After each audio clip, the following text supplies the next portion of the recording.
Welcome to Life with David. I'm David, and today I'm working on the same old grinder that is.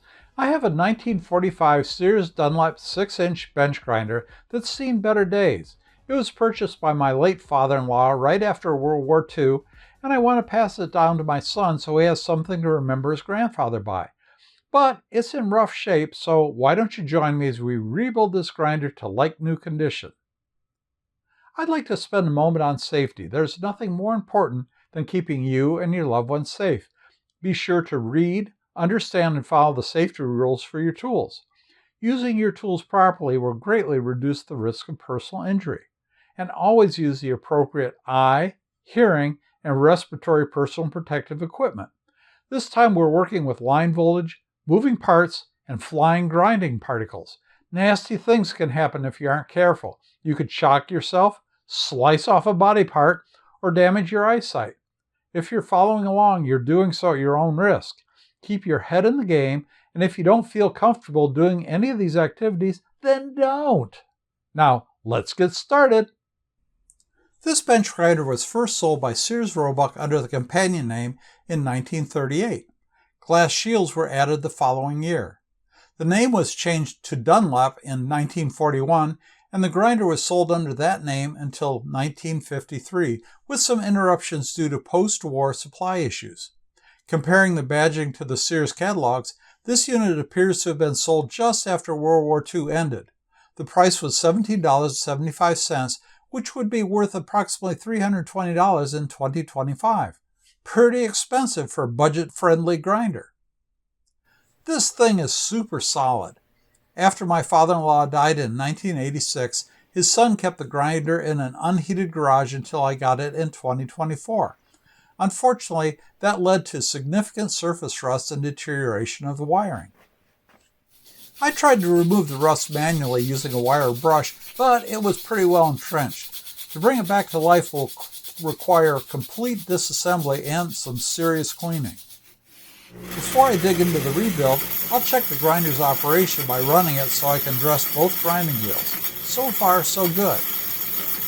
I started the disassembly by removing the grinding shields and tool rests. The wiring looks pretty crusty, so I'll order a replacement power cord now. Because the wiring is so bad, I'll cut off the old plug so I don't plug it in by mistake. Then, from under the base, I removed the light and cut off the power cord. The light's not original equipment. It looks like it was added by my father-in-law long ago. Then I'll disconnect the base from the motor. The rusty trim ring comes off next. I'll just unfold the seam and slide it off. You can see how shiny it used to be. Note that the left-hand grinding wheel is secured by a left-hand threaded nut. I'll remove both wheels. The right-hand wheel took a little more persuasion to free it from the shaft. Unfortunately, the cardboard shim on the grinding wheel disintegrated when I took it off. Next, I removed the left wheel flange, cleaned inside the guard, and then removed the 4 screws that held the left guard in place. I did the same for the right guard. The bearing floats on the right side and has a spring that holds it in place. Now that the guards are off, the end bells of the motor can be removed. Before I remove the housing screws, I mark the location of the end bells in relation to the stator by using a marker and some tape. Then I unscrewed the motor housing screws and separated the end bells from the stator. One of the end bells contains the centrifugal switch that switches in the motor starting coil. I removed the rotor from the side opposite the switch. Then I tapped out the bearing, which was extremely dirty. I did a quick clean of the grinding dust from the rotor and then turned my attention to removing the fan side end bell. This was not quite as easy. The ball bearing was stuck to the shaft. I had to remove the inner dust shield first so that the bearing could be removed from the end bell. Then I used a little penetrating oil between the bearing and the shaft, and with a puller, gently coaxed the bearing from the shaft. After a little more vacuuming, it was time to evaluate the bearings. They were pretty full of crud, so they needed a good cleaning. I soaked them in a little mineral spirits and with a nylon brush started the cleaning process. Between soaking, brushing, and working the bearings, they started to loosen up. There's a shield on one side of the bearing which makes it difficult to clean. I even ran them under warm water and then used a little compressed air to blow out the erases. And no, I did not spin the bearings with the compressed air. I just blew out the water. Finally, the bearings ran smoothly with no grit inside. Then I packed each bearing with grease and set them aside for safekeeping. Next, I needed to remove the centrifugal switch from the end bell. I marked the position of the switch using a white marker and then removed the two mounting screws. I noted the position of the insulating board and spacers, the switch, and the inner dust shield. Now that the grinder is apart, it's time for some cosmetics. I removed the badge from the trim ring by grinding off the rivets and punching them out. Then I cleaned the rust off the trim ring by using a flapper wheel, moving to a finer grit to give the trim ring a polished finish. I did the same thing for the on-off switch plate. Next, the guards, end bells, and base had a date with a wire wheel. After the rust was gone, I masked off the mounting surfaces with tape and wiped down the surfaces with some naphtha. Then I gave all the black parts several coats of black gloss Rust-Oleum. I used clear engine paint on the trim ring and on-off badge to maintain the polished look. After the paint was dry, I riveted the motor badge back onto the trim ring using some aluminum rivets. Originally, there was no cover plate over the switch and wiring. That was standard practice 80 years ago, but that wouldn't cut it today, so I decided to add a cover plate. I measured the base and cut some galvanized sheet metal to size. I deburred the tin and then drilled and deburred the mounting holes. After fitting the plate to the base, I marked and drilled clearance holes in the plate for the grinder bench attachment bolts. Since it's much easier to reach while everything is disassembled, I decided to burnish the centrifugal switch contacts to minimize the possibility of failure in the future. The insulation on the neutral stator wire looked a little sketchy, so I added some shrink tubing to protect it as it sneaks between the trim ring and the stator. Eventually I wound up adding shrink tubing to all the stator wires to prevent chafing. I started reassembly by removing the masking tape from the end bells. Then I reinstalled the centrifugal switch and inner dust shield into the end bell, being careful about the alignment and installation of the various insulators and spacers. I added a little silicone spray to the switch actuating ring and then lined up the stator and placed it on the end bell. The rotor was next, and then I installed one of the freshly packed bearings over the rotor shaft into the end bell.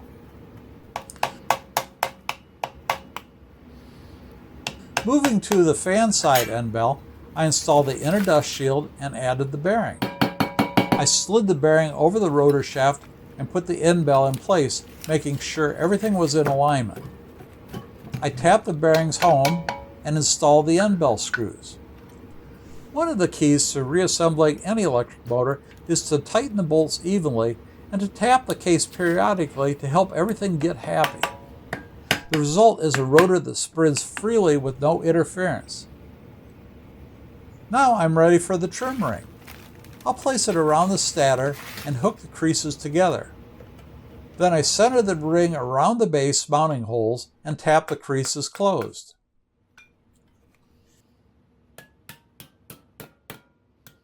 I added some masking tape to the trim ring to reduce marring during the assembly process. Then I fitted the base to the motor, of course forgetting the lock washers. I added the lock washers and then started the rewiring process. The new power cord is thinner than the old cord and is loose in the base. I'll rectify that by 3D printing a new cord strain relief. After it's installed, I'll test fit the power cord and then cut apart the old connections, add additional heat shrink tubing to the stator wires, and connect a jumper wire from the hot stator wires to the on-off switch. I soldered the connection since I don't have a proper crimp connector and then taped the joint. I added a ring connector on the other side of the jumper where it will attach to the on-off switch. I installed the power cord and added another ring connector to the hot side. Finally, I connected the power wires to the switch. I installed the lamp gooseneck, including a new lamp cord. I added a ring connector to the hot lead of the lamp cord and attached it and the stator wires to the switch side of the on-off switch. It can be changed later if someone wants the light on all the time. Then I soldered and taped the neutral leads of the power cord, lamp cord, and stator together. After fitting the on-off switch, I installed a large ring connector to the ground wire of the power cord. This will attach under one of the cover plate mounting screws. Then I'll add a cord restraint to the power cord, which is simply a thick wire clamped to the cord on the inside of the strain relief. Now it's time to install the guards. Starting with the left side, I'll install the bearing spring with the tabs pressing on the outer race of the bearing. Then, making sure the felt washer is installed in the left guard, I'll put it in place and install the guard mounting plate with 4 screws and lock washers. I'll do the same for the right side, making sure the bearing is slightly recessed below the mounting surface. Then I'll install the right guard mounting plate, screws, and lock washer. Before I button up the cover plate, I'll connect the lamp socket to the lamp cord. I'll clean a spot around one of the cover plate mounting screw holes for the ground connection. Then I'll install the ground ring connector and a lock washer between the cover plate and the base. I'll add the rest of the feet to secure the cover plate. Now I'll slip the grinding wheel mounting flanges onto the shaft in preparation for installing the grinding stones. Remember that one of the cardboard labels came off the grinding stone during disassembly. I don't want to have any metal flanges in direct contact with the grinding stone, so I'll cut a thin cardboard shim to put between the stone and the mounting flange. I'll glue it in place and then install the grinding stones on the shaft using the large outer mounting flanges. Remember that the left side nut has a left-handed thread. Finally, I'll tighten the mounting nuts. Now for the first power-up. I'll check for continuity when the switch is on and check that there is no shorts between the leads and ground. Since this is the first run, for safety, I'll plug the grinder into a disconnected extension cord, flip the switch on, and then go to a distant outlet to plug in the cord. It works fine and runs very smoothly. Success! Finally, I'll add the last few items. I'll wire brush the grinding shields, tape the glass, and paint the metal with aluminum paint. Then I'll install the grinding shields and tool rests. I think this grinder looks really good and runs very smoothly. It's ready for another 80 years of the same old grind. Thanks for joining me today. We rebuilt an 80-year-old electric bench grinder to work as good as new. It's so much smoother and quieter than today's modern grinders. I'm really happy with the results, and I'm sure my son and his kids will be happy to use it for years to come. If you like this video, or you think someone else might, please give it a thumbs up. If not, give it a thumbs down. The more likes this video has, the more YouTube will recommend it to others. Also, please leave a comment or suggestion for things to do. I hope to do more of these videos, so please subscribe and click on the bell for notifications of new videos. Let's get together next time for another day in Life with David. See you soon.